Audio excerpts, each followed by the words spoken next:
Hello my YouTube family, I welcome you all to your very own channel Next Gen Teachers। हम कर रहे हैं B.Ed first year की तैयारी paper 3 learning and teaching. आज का इम्पॉर्टेंट क्वेश्चन है what do you mean by written test, what are the type of these written tests, throw light on the merit and demerits of these tests. अब written test होता क्या है और क्यों लिया जाता है, इनके मेरिट्स और डीमेरिट्स क्या होते हैं, आज हम ये पढ़ने वाले हैं। So meaning of written test क्या होता है? A written test is a method of evaluation in which students express their knowledge, understanding and skills in written form. It is one of the most commonly used tools to assess learning outcomes in schools and colleges। तो written test जो है वो एक तरीके का method है evaluation का, जिसके अंदर बच्चे जो हैं, स्टूडेंट्स जो हैं, अपनी नॉलेज, अपनी अंडरस्टैंडिंग और अपने स्किल्स जो हैं रिटन फॉर्म में एक्सप्रेस करते हैं। और ये जो है बहुत ही कॉमनली यूज्ड है, ज़्यादातर ये स्कूल्स और कॉलेजेस में रिटन टेस्ट लिया जाता है और उसके बेसिस पर ही बताया जाता है कि बच्चे ने कितनी नॉलेज गेन की है। Now types of written test can be broadly classified into the following types. पहला है एसे टाइप टेस्ट। ऐसे टाइप से आप समझ ही गए होंगे कि ऐसे की तरह बड़े बड़े आंसर्स लिखने पड़ते हैं। फॉर एग्जाम्पल जैसे हम B.Ed के अंदर 16 मार्क्स के आंसर्स अटेम्प्ट करते हैं, क्वेश्चंस अटेम्प्ट करते हैं और आंसर्स लिखते हैं for 16 marks. It requires long descriptive answers, test understanding, expression and organisation of ideas. अब ये क्या करते हैं, ऐसे टाइप टेस्ट जो हैं उसके अंदर लॉन्ग डिस्क्रिप्टिव आंसर्स लिखने पड़ते हैं जो कि टेस्ट करते हैं स्टूडेंट्स की अंडरस्टैंडिंग को, उनके एक्सप्रेशंस को और उनकी ऑर्गेनाइजेशन ऑफ आइडिया को, कि वो किस तरीके से अपने आइडियाज़ को एक्सप्रेस करते हैं और ऑर्गेनाइज करते हैं। सेकंड है short answer type test, requires brief and specific answers, test precise knowledge and understanding. अब इसके अंदर क्या है, जैसे कि हम B.Ed के अंदर 4 मार्क्स के शॉर्ट आंसर्स जो हैं वो अटेम्प्ट करते हैं, वो क्वेश्चंस हम अटेम्प्ट करते हैं और 4 मार्क्स के लिए आंसर्स लिखते हैं। उसके लिए ब्रीफ और स्पेसिफिक आंसर्स हमें लिखने होते हैं और ये टेस्ट करता है हमारी प्रिसाइज्ड नॉलेज को और अंडरस्टैंडिंग को। नेक्स्ट होता है ऑब्जेक्टिव टाइप टेस्ट। अब ऑब्जेक्टिव टाइप के अंदर क्या होता है, आपके फॉर एग्जांपल आपके MCQs हो गए, आपके फिल इन द ब्लैंक्स हो गए, ट्रू फॉल्स हो गए, तो ये सारी चीज़ें क्या हैं, ऑब्जेक्टिव दिए जाते हैं आपको इनके अंदर। They have fixed responses with one correct answer.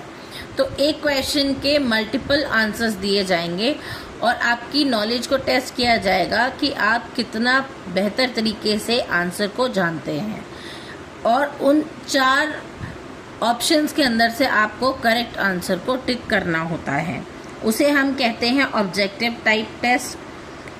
These type of test include multiple choice questions, true false, fill in the blanks and matching as well. Now they are easy to score and more objective। ये जो MCQs type questions होते हैं ये बहुत easy होते हैं, इसके अंदर स्कोर करना भी बहुत इजी होता है और इसके अंदर बहुत सारे ऑब्जेक्टिव्स भी मिलते हैं, तो आप सोच समझ के आंसर को टिक कर सकते हैं। Merit of written test. अब रिटन टेस्ट की मेरिट क्या है, it is easy to conduct, suitable for large group of students. बड़े ग्रुप्स के लिए ये सूटेबल रहता है। Comprehensive coverage, can cover a wide portion of the syllabus. अब ये जो ऐसे टाइप क्वेश्चंस, ऐसे टाइप आंसर्स जो हम लिखते हैं ये wide portion of the syllabus को कवर करता है। You can keep a permanent record of it. Answers can be stored for future references। अब ऐसे जो आंसर्स हैं वो फ्यूचर के अंदर रेफरेंस देने के लिए स्टोर किए जा सकते हैं। डेवलप्स राइटिंग स्किल्स, अब ये क्या करते हैं, इम्प्रूव करते हैं एक्सप्रेशन और ऑर्गेनाइजेशन ऑफ आइडियाज़ को। तो स्टूडेंट के जो एक्सप्रेशंस हैं उनको इम्प्रूव करने में और उनके आइडियाज़ को ऑर्गेनाइज्ड तरीके से लिखने में राइटिंग स्किल जो लगता है उसको ये डेवलप करते हैं। Objective evaluation, specially in objective test, reduce examiner bias. तो जो MCQs होते हैं उसके अंदर एग्जामिनर जो है वो बायस्ड नहीं हो सकता है, उसको सही आंसर पे ही मार्क्स देने होते हैं।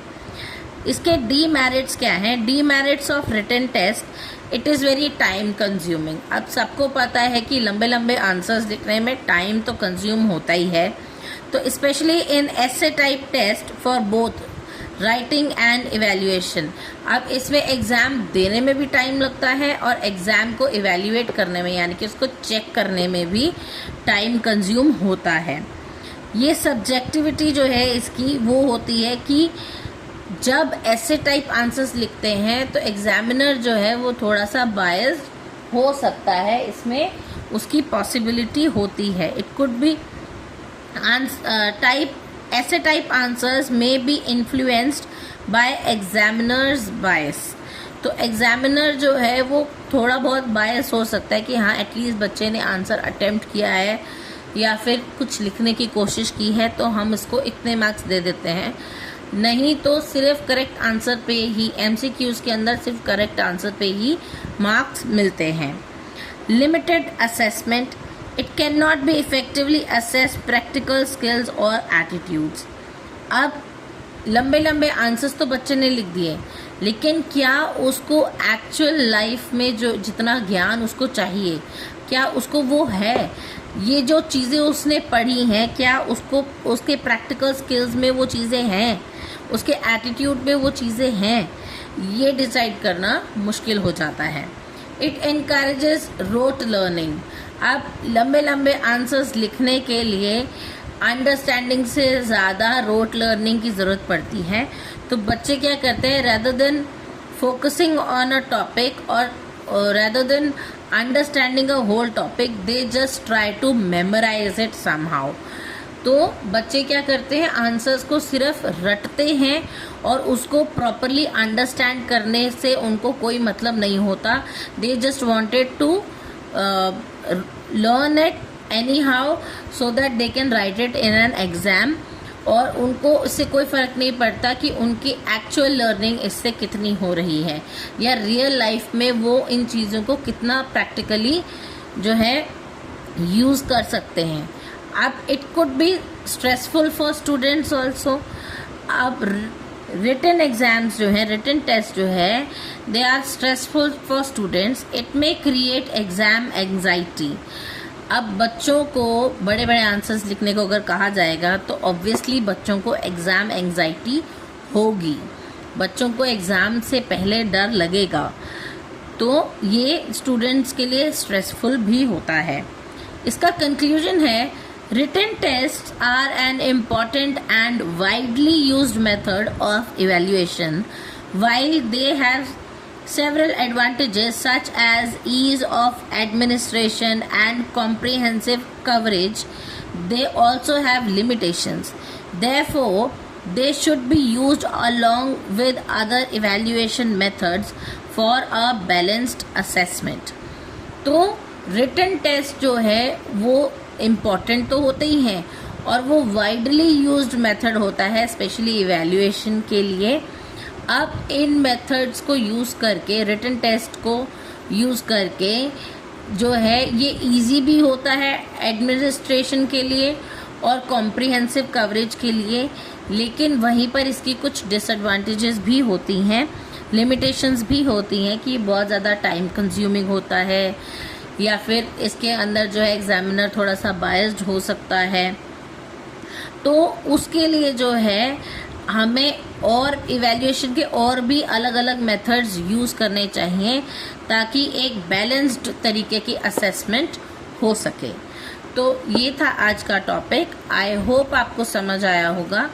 अगर आपको मेरी वीडियोस अच्छी लगती हैं तो please do like, share it with your friends. अच्छे कमेंट करके मुझे मोटिवेट करना ना भूलें। And don't forget to subscribe my channel. मिलते हैं अगली वीडियो में, तब तक के लिए थैंक यू।